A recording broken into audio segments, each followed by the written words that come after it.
this is going to be a bubbly afternoon dahil ang ating bisita po ay isa sa mga leading ladies ng Lovers Liars.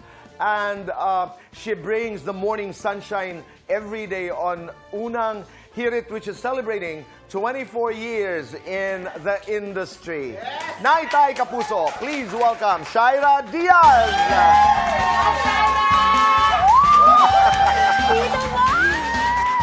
Salamat! Salamat din po. Oh Thank my gosh. you. Finally. Gusto ko yun.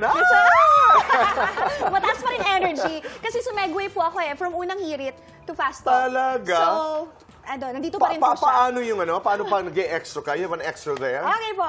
Mga kapuso, tumutok lang kayo sa inyong pambansang morning show kung saan laging una ka, Unang Hirit! Ang ganda! Ngayon, ang sabihin mo naman, Naitay Kapuso, pahiram ho ng 20 minutes ng inyong hapon. Sige nga. Naitay, mga kapuso, pahiram po ng inyong 20 minutes ng inyong hapon. Ito po ang Fast Talk with Boy Abunda. Oh!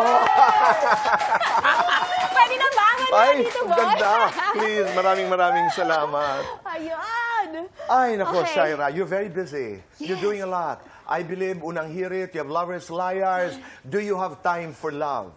Siyempre, hahanap po tayo ng oras para Dapat dyan. meron. Opo. No, pero how do you balance your schedule? How do you manage your schedule? Alam niyo po, Tito Boy, sa totoo lang, meron talagang nagsasakripisyo eh. Meron no? masasagasaan.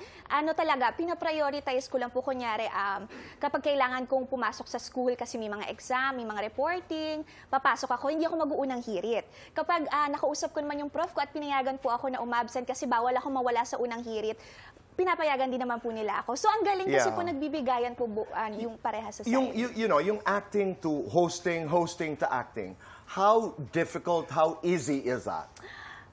Tito Boy, to be honest, yung pag-shift ko po sa hosting, sobrang parang nadalian lang po ako.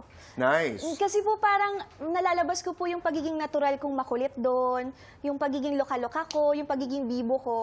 Mas challenging pa rin talaga yung acting po eh. At mas nakakapagod. At doon ka nag-umpisa? Yes, opo. At saka ang dami mong audition sa pinagdaanan. Yes. Ang dami mong pinagdaanan. You know, I remember because Barbara Walters' book is called Audition. Na para bagang sinasabi ay lahat naman tayo araw-araw, tuwing nagbubukas tayo ng palabas, tuwing nag-uumpisa tayo kumanta, tuwing nag-uumpisa tayo kumanta at umarte, we're always auditioning. Pagdating sa audition, Shaira, anong isang audition ang hindi mo malilimutan?